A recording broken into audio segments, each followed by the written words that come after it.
Привет, это майор в отставке. Сегодня мы поговорим об очередной атаке на свободу слова в России. Замедление, фактически блокировки YouTube. Вместо быстрой и грубой блокировки власти решили действовать изощренно, постепенно превращая просмотр видео в настоящий квест на выживание. А затем все-таки фактически заблокировали эту платформу. Почему это делается? Все просто. YouTube – это последняя крупная международная платформа, которая публикует независимые расследования, антивоенный контент и тысячи других материалов, раздражающих Кремль. Но здесь самое интересное – это технологии подавления свободы.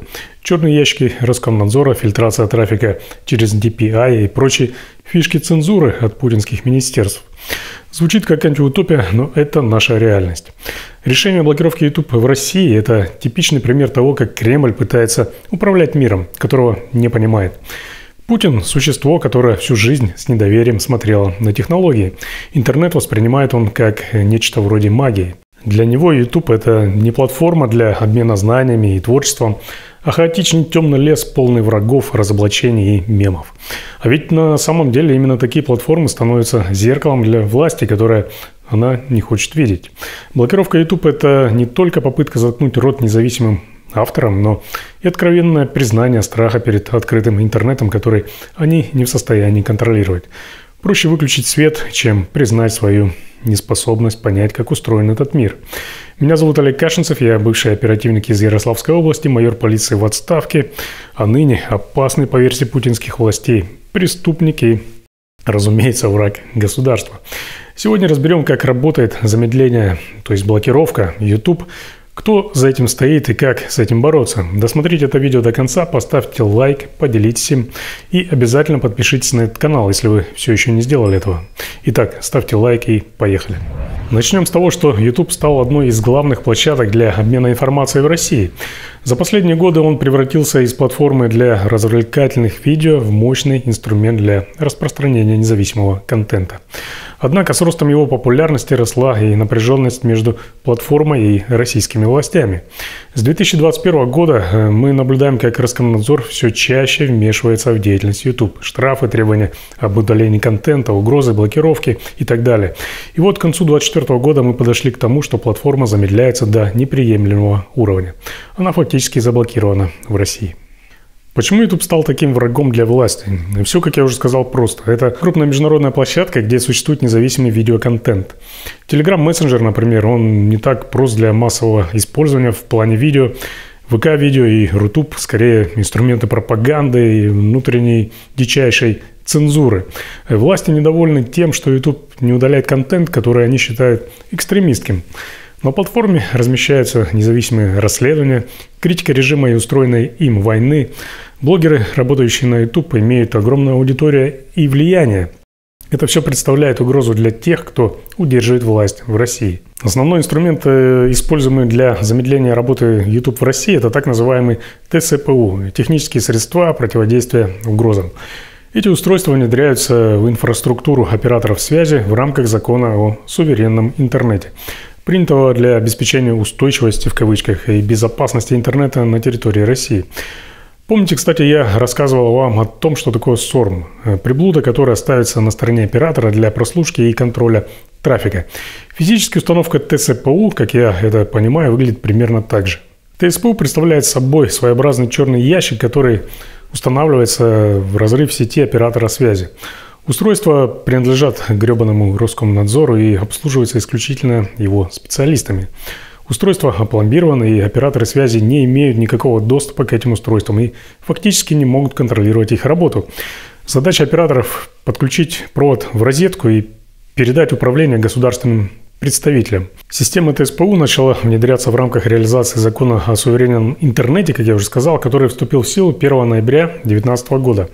Активно оборудование ТСПУ начали устанавливать у операторов связи уже с 2021 года, а к августу 2023 Роскомнадзор сообщил, что все узлы связи в России были полностью оборудованы системами ТСПУ для фильтрации и контроля интернет-трафика. Чем занимается этот чертов ТСПУ? Первое – сканирование трафика.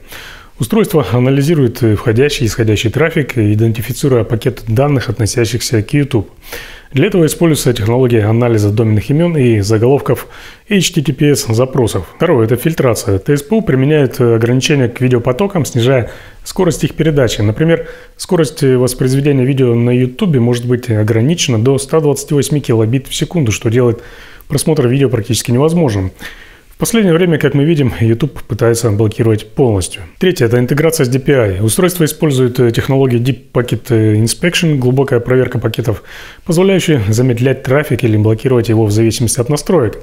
DPI не только идентифицирует трафик по доменным именам, но и анализирует содержимое пакетов, что позволяет более точно выбирать целевые сервисы для замедления. Но здесь не все так гладко. Даже сами операторы связи высказывают обеспокоенность такими системами по нескольким причинам. Во-первых, это отсутствие контроля. Устройства полностью опломбированы, и операторы не могут вмешиваться в их работу. Во-вторых, риски для сети. Если ТСПУ выходит из строя, это может привести к серьезным сбоям в работе сети, за которые операторы несут ответственность. В-третьих, увеличение нагрузки.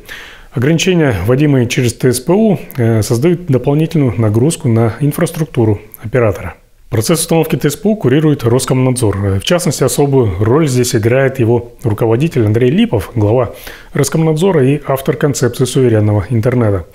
Подход этого сумасшедшего к регулированию интернета вдохновлен китайской моделью, основанной на технологическом суверенитете и полном контроле над интернетом. Олег Терляков, заместитель главы РКН, ответственный за технические аспекты внедрения ТСПУ, известен своим патриотическим подходом и поддержкой жестких мер регулирования.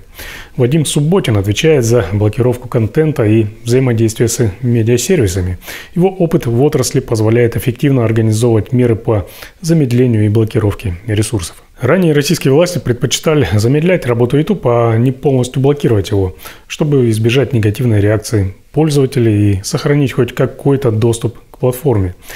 Замедление достигалось с помощью все тех же ТСПУ, ограничивающих скорость передачи данных, что делало использование сервиса затруднительным. Однако в декабре 2024 года ситуация изменилась.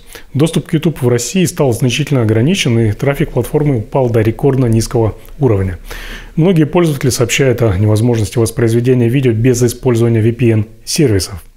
По данным на 23 декабря 2024 года, трафик YouTube в России снизился до минимальных показателей, что фактически приравнивается к блокировке сервиса. Официальных заявлений о полной блокировки YouTube от Роскомнадзора или других государственных органов пока не поступало, однако эксперты и источники, близкие к администрации президента, ранее допускали возможность полной блокировки видеохостинга в России. Хотя Роскомнадзор формально подчиняется Министерству цифрового развития, приказы о блокировке и замедлении приходят напрямую из Кремля.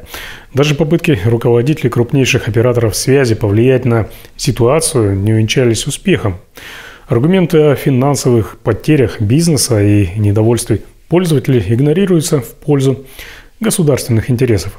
В условиях усиления блокировок YouTube в России важно знать эффективные методы для сохранения доступа к этой платформе. Вот проверенные способы и рекомендации для обхода блокировок. VPN – это наиболее эффективный способ обхода блокировок на данный момент. Кроме того, он шифрует трафик и скрывает реальное местоположение пользователя, делая невозможным его отслеживание. Выбирайте надежные сервисы. Например, NordVPN предлагает высокую скорость и защиту от DPI и широкую сеть серверов. ExpressVPN поддерживает обход блокировок и имеет интуитивно понятный интерфейс. Есть еще такая штуковина, как Amnesia VPN, российская разработка, позволяющая развернуть собственный сервер. Но вы должны понимать, что некоторые из VPN также уже заблокированы в России. Чертов Роскомнадзор уже давно ведет борьбу с ними. Ищите последнюю актуальную информацию о доступных VPN в России и используйте их. Или создавайте собственный VPN. Сервисы, такие как Amnesia или Outline VPN, позволяют настроить собственный VPN-сервер. Это решение сложно заблокировать, поскольку сервер контролируется лично пользователем. Outline VPN использует протокол ShadowSAX, что делает его эффективным против DPI.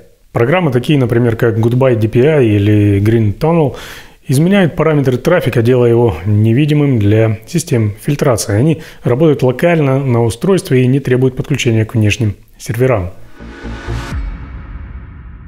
Есть и альтернативные методы обхода блокировок, например, использование браузерных расширений.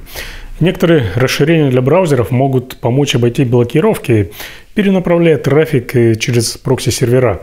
Однако их эффективность может быть ниже по сравнению с полноценными VPN-сервисами. Также ранее эффективными были изменения настроек DNS. Смена DNS-серверов на альтернативные, такие как Google DNS или Cloudflare, может помочь обойти некоторые ограничения. Однако этот метод становится менее эффективным из-за усиления активной блокировки со стороны РКН. Для обхода блокировки можно попробовать запустить Tor. Он скрывает пользовательский трафик, отправляя его через распределенную сеть серверов, что делает блокировку почти невозможной.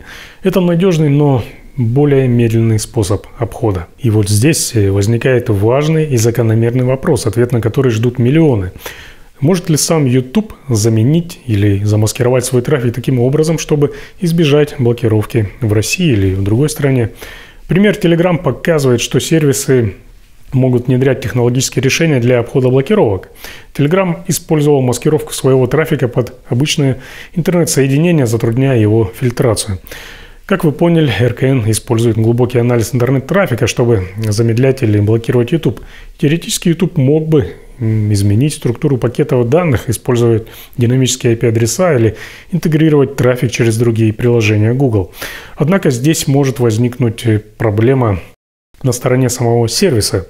Это потребует значительных ресурсов и может вызвать сложности в работе платформы. И вряд ли YouTube готов сейчас пойти на такие меры только ради одной страны. Но мы видим, что YouTube заблокирован уже в нескольких странах, в таких как Китай, Иран, Северная Корея, Туркменистан, Таджикистан и других, где власти применяют репрессии против собственных граждан. И возможно, что YouTube однажды все же решится на то, чтобы внедрить систему обхода блокировок. Но пока, на мой взгляд, он, к сожалению, к этому не готов. YouTube – это не только место для развлечений, но и важный инструмент свободы слова. Очень важно сохранить доступ к свободной информации. Если вы находитесь в России и досмотрели это видео до конца, значит вы смогли найти способ обойти блокировки и запустить YouTube. Научите этому других. Делитесь этим видео, распространяйте информацию о способах обхода ограничений и блокировок со стороны российских властей. Это очень важно. У меня на сегодня все. Спасибо, что досмотрели это видео до конца и ждите новых, полезных и интересных видео. Ну а для получения оперативной информации не забывайте также подписываться на мой телеграм-канал. Ссылка есть в описании. Информация там обновляется каждый день. Ну и как всегда, ставьте лайки, делитесь этим видео и подписывайтесь на этот канал. Здесь вас никто не обманет.